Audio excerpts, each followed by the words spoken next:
तो आज का हमारा क्वेश्चन है कि हमारे पास दो कैपेसिटर हैं, 2 microfarad and 4 microfarad, and they are connected in parallel. Means दोनों को किस कनेक्शन में रखा गया है? Parallel connection. पैरेलल कनेक्शन तुम लोग जानते हो कि अगर एक कैपेसिटर ऐसा तो दूसरा ही ऐसा, दोनों के अलग अलग पाथ होते हैं, तो इसको हम लोग बोलते हैं पैरेलल कनेक्शन। एक कैपेसिटर का जो आपको दिया है वो 2 माइक्रोफेरेड वैल्यू दी है और दूसरे की वैल्यू दी है 4 microfarad, and these are connected with 300 volt battery.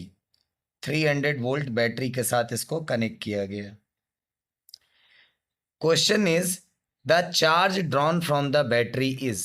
Battery से टोटल कितना चार्ज ड्रॉ होगा? तुम लोग जानते हो अगर चार्ज निकालना है तो कैपेसिटेंस का फॉर्मूला होता है C is equal to Q by we.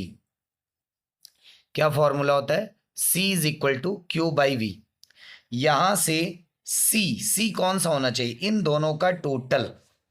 तो इनका टोटल कैपेसिटेंस कैसे निकालोगे? पैरेलल कनेक्शन याद होगा, कैपेसिटेंस के टोटल कैपेसिटेंस का फॉर्मूला पैरेलल कनेक्शन के क्या होता है? टोटल कैपेसिटेंस का formula C1 plus C2 parallel connection के लिए। C1 कितना है? 2 है। C2 कितना है? 4 है। तो 4 प्लस 2 कितना हो गया? 6 माइक्रोफेरेड। 6 माइक्रोफेरेड आपका आ गया टोटल कैपेसिटेंस। वही यहां पर रखना है। तो टोटल कैपेसिटेंस जहां पे 6 माइक्रो है तो 10⁻⁻⁶। चार्ज निकालना है, वोल्टेज दिया है 300 वोल्ट। अब तुम लोग जानते हो इसको इधर मल्टीप्लाई करोगे तो 6 3 जा 18, 1800 इंटू 10⁻⁻⁶, ये आ गया चार्ज। अब चार्ज जो दिया है आपके ऑप्शन में वो माइक्रो कूलाम में दिया है और 10⁻⁻⁶ को माइक्रो लिखा जा सकता है। So our answer is 1800 micro coulomb, और ये है आपका ऑप्शन नंबर सी। तो option number C is your right answer. ठीक है,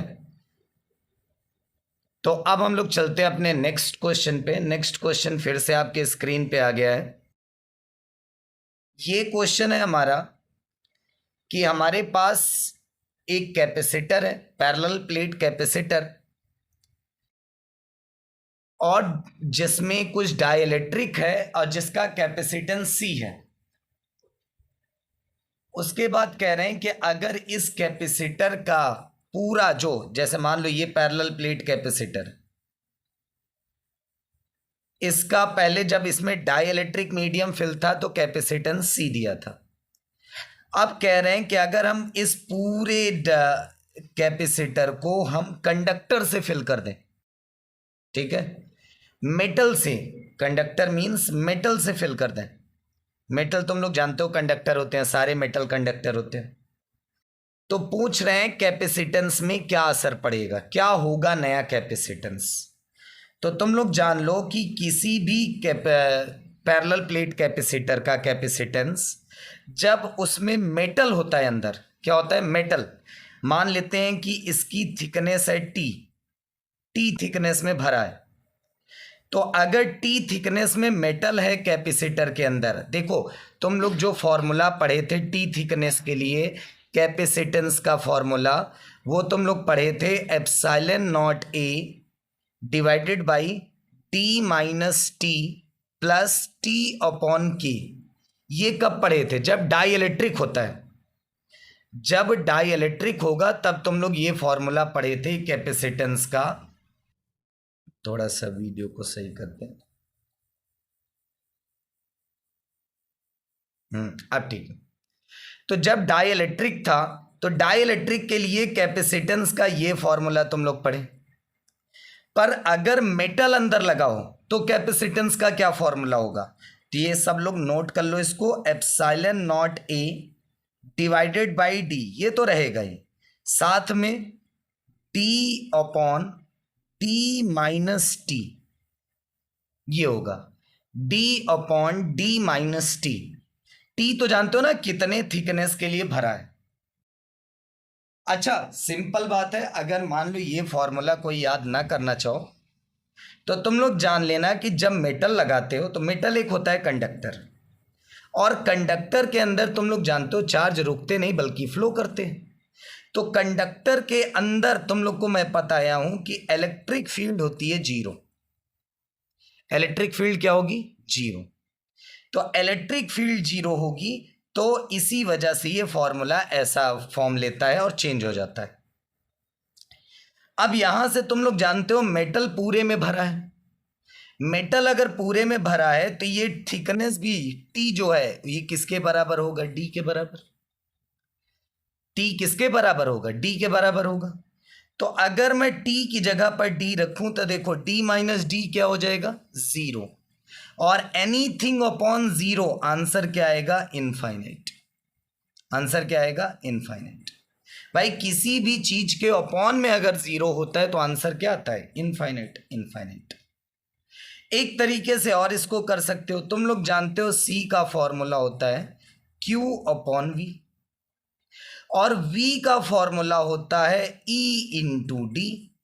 कैपेसिटर के लिए इतना तो पढ़े ही होगे यार। अगर ये सब नहीं पढ़े हो तो ये MCQ क्वेश्चंस आपको समझ नहीं आएंगे। फिर याद रखना, ये MCQ क्वेश्चन आपको तब समझ में आएंगे जब आप सारे चैप्टर को पढ़ के आओगे। तो चैप्टर के फॉर्मूले आपको पता होने चाहिए, ठीक है? तब ये MCQ प्रैक्टिस करो, तब अच्छा है। अच्छा, अगर मान लो आप ये नहीं पढ़े हो तो मेरे ही इसी चैनल पे आपको वीडियो मिल जाएंगी जिसमें ये सब कुछ पढ़ाया गया है। केवल आपको सर्च करना है क्लास 12 फिजिक्स नया कोचिंग क्लासेस, उसमें आपको मिल जाएगा। तो ये देखो ये फॉर्मूला है V is equal two into D. अच्छा, अपना E क्या आया यार? जीरो। अगर E जीरो आया तो V भी क्या हो जाएगा? जीरो, क्योंकि जीरो इंटू एनीथिंग क्या होगा? जीरो। तो V अगर जीरो हो गया तो Q अपॉन जीरो। अभी मैं बताया हूं अपॉन में जीरो होने का मतलब C क्या आ जाएगा? इनफाइनाइट। तो इस फॉर्मूले से निकालो C को, इनफाइनाइट, या फिर इस फॉर्मूले से निकालो C को, इनफाइनाइट कर सकते हो। वैसे ये फॉर्मूला याद रखो, अगर कभी भी मेटल इंसर्ट करे कैपेसिटर के अंदर और जो कि टी थिकनेस का है, टी पूरा भी हो सकता है, तो पूरा होगा तो टी की जगह पे डी रख लेना, कुछ कम होगा तो जो होगा वो रख लेना। तो ये फॉर्मूला आपके काम आएगा, ठीक है? चलें आगे नेक्स्ट क्वेश्चन की तरफ। तो अगला क्वेश्चन है कि हमारे पास 3 कैपेसिटर्स हैं, C1, C2 और C3। तो यहां पर ये बना लेते हैं कि ये ऐसे डायग्राम आपको क्वेश्चन में दिया भी हो, पर वैसे क्वेश्चन दिख रहा होगा तुम लोग को। तो ये 3 कैपेसिटर लगे हुए हैं इस तरह से, ठीक है? इसको नाम दिया गया C1, C2 और ये लास्ट वाले को नाम दिया है C3। और ये सब एक बैटरी से कनेक्टेड है जिसको इन्होंने लिखा है 120 volt battery. 120 volt battery.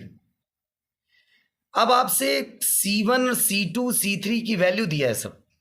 C1, C2, C3 की वैल्यू दिया है। कितना दिया है?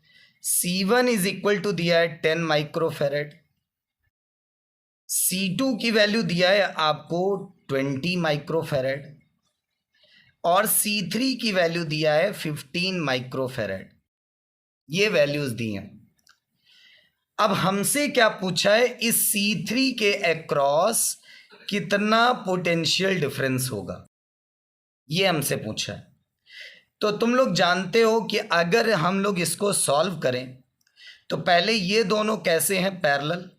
C1 और C2 हो गए पैरेलल, तो इसकी सर्किट फिर कुछ ऐसी बन जाएगी कि जब इनका पैरेलल का टोटल करोगे तो एक कैपेसिटेंस आ जाएगा। अब पैरेलल निकलेगा कैसे? तुम लोग जानते हो, C डैश बराबर C1 प्लस C2। C1 की वैल्यू कितनी है? 10, C2 की वैल्यू है 20, कितना हो गया? 30 माइक्रोफेरेड। 30 माइक्रोफेरेड, तो एक कैपेसिटर तो बन गया 30 माइक्रोफेरेड का। मतलब ये दोनों आपस में जुड़ के एक कैपेसिटर बन गया 30 माइक्रोफेरेड का। एक साथ में और है जिसका नाम है C3 जो कि 15 है, और ये दोनों एक बैटरी से जुड़े हैं जो कि 120 वोल्ट की बैटरी। अब बताओ ये दोनों कैसे दिख रहे हैं? Series connection. सीरीज कनेक्शन में जानते हो चार्ज सेम होगा। अगर मैं इनका टोटल कैपेसिटेंस निकाल के चार्ज निकाल लूं तो मैं इसका V निकाल सकता हूं। तो चलो अब ये और ये कैसे हैं, सीरीज में हैं। इनका टोटल निकालने के लिए मैं तुम लोग को बताऊं, दोनों को मल्टीप्लाई करो, अपॉन में दोनों को प्लस कर लो। तो 30 को मल्टीप्लाई किए किससे, 15 से, 15 मतलब C3, और 30 को प्लस किए किससे, 15 से।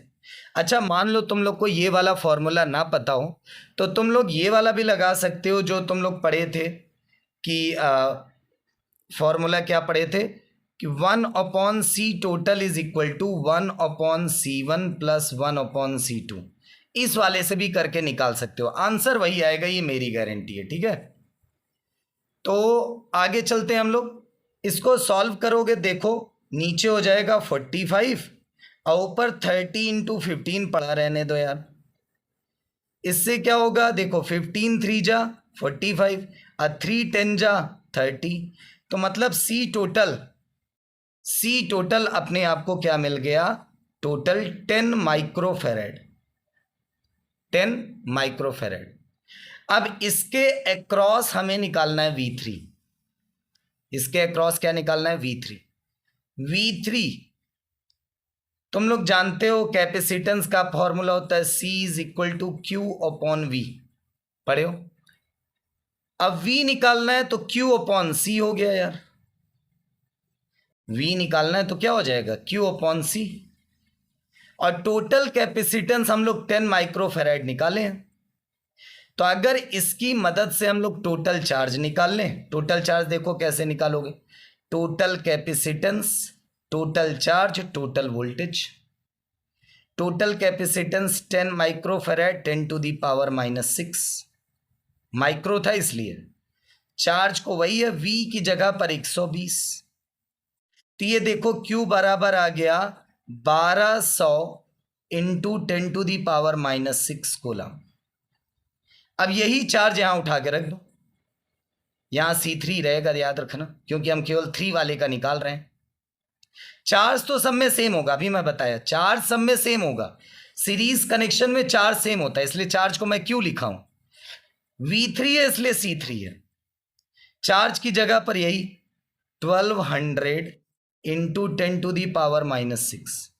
और C3 कितना है, 15 माइक्रोफेरेड, मतलब 15 इंटू 10 टू दी पावर -6। ये देखो ये C3 है, ये C3 रख ली, 10 की पावर -6 से 10 की पावर -6 कैंसिल। अब 15 से 120 को अगर कट करोगे तो आएगा 8 बार में, एक जीरो बचा मतलब 80 हो गया। तो V3 की वैल्यू हमें कितनी मिली, 80। कितनी मिली, 80 वोल्ट। अब तुम लोग जानते हो 80 वोल्ट आपके ऑप्शन में है, तो मीन्स ऑप्शन नंबर बी आपका एकदम करेक्ट आंसर है। Option number B correct answer.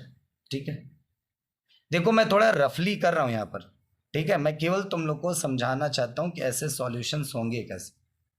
ठीक है, तो चले तो फिर मिलते हैं नेक्स्ट वीडियो में, उसमें और भी क्वेश्चंस लेके आएंगे।